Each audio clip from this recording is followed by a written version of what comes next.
Okay, wow, there is so much to cover. Okay, so ironically, this episode's greatest strength is also kind of its greatest weakness. It's a Who's Who crossover, which is awesome, but it also, again, is not so much about Boba Fett in a show called Book of Boba Fett. You know, the title character has only been in just a little bit over half of his own show, so in a way it kind of feels like he's getting sidelined by other characters. It kind of feels like he's getting the Iron Man 2 treatment, which I find a bit ironic, since most of what people remember about Mandalorian Season 2 is Boba Fett and Ahsoka. So I guess to kind of bring it full circle, most of what people will remember about this show, about the Boba Fett show, will be Mandalorian and the other characters showing up. So that's kind of funny. But anyway, alright, so first off, getting to see Luke train Grogu was a nice little parallel to Empire. Again, we're sort of seeing this past come full circle. You know, Luke was the last Jedi to train under Yoda, so now one of the Yoda species is the first to train under Luke, and they get to see him passing on Yoda's teachings to Grogu. Right? Do or do not, there is no try, size matters not. We even see Luke carrying Grogu in a backpack, just like Empire, how he kind of did that with Yoda, and, you know, Grogu with the training remote like Luke did with Ben Kenobi, Obi-Wan. Now, I thought when he was trying to kind of look into Grogu's past, be like, oh, do you want to remember your past? Like, I thought, oh, we're finally get to see the planet of Yoda species who does not have a name. Yoda species does not have a name. I thought it was going to reveal that, which it didn't. And then you realize, no, he was in the Jedi Temple just as a little baby. Like, a littler baby. You know, this is what, 30 years ago, he's still a little baby.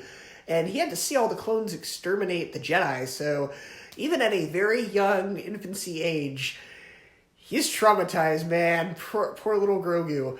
You know, we all think, and, you know, that kind of brings it back to also Clone Wars with Ahsoka. You know, all of her clone friends suddenly turn on her and kill all the Jedi with the exception of Rex, you know, because they took the chip out. But, you know, as powerful as Ahsoka is up to that point, she's still, for all intents and purposes, a child, or at least a young teenager. She's only like 16 or 17 when that happens, when Order 66 happens. And wow, just like what happened to her, right? So Yoda, or Grogu, who was even younger, man, right? Poor Grogu, that was dark. But, you know, so I love how this confirmed that Ahsoka and Luke do know each other, and they do interact in this episode, which was amazing. And I am wondering what their first interaction was like when they first met, because Ahsoka was Anakin's Padawan. So what was it like when she met her master's son, Luke? You know, I really want to see that interaction, especially because Ahsoka is one of the few people to actually go toe-to-toe with Darth Vader and win. So she's got some crazy stories. I'm hoping we'll eventually get to see that, because, oh man, getting to see that, I just about teared up. This is, you know, my childhood with Clone Wars coming full circle with this new stuff. Man, this is so good.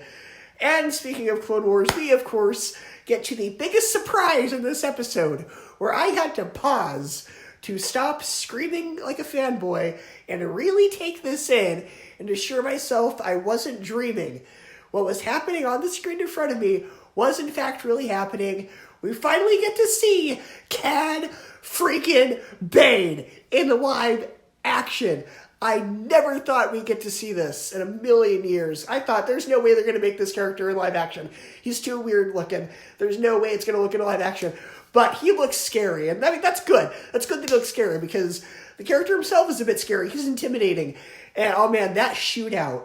Just classic Cad Bane. So it confirms he does survive Bad Batch, because they kind of left that ambiguous. Every time they sort of kill him off, it's ambiguous. And he keeps coming back, which is awesome. And then we finally see, at the end of the episode, Luke gives Grogu a choice between the armor that Mando made for him or a lightsaber, which will allow him to continue his training, and we don't see what happens. And I was just like, this is why I don't like watching the show weekly, but at the same time, it does give me anticipation for the next episode. But as we get closer to the end of the season, I'm like, just release the next episode already. I want to know what happens now. I don't want to wait. But I am very excited for the finale next week. This episode just blew my mind. I saw stuff happen that I had never thought would happen in a million years. Bless you, Dave Filoni. Bless you for bringing Cad Bane into live action. Give me some closure on this character. What if next week there's a shootout with Boba Fett and we get to see that flashback?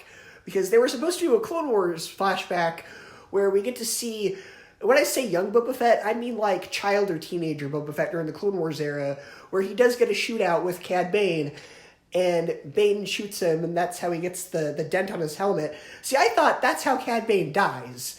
Apparently, he survives that. Cad Bane apparently can take a lot more than we think, because this is like, they've killed him off like 2 or 3 times, or at least implied that he was killed off, but he keeps coming back.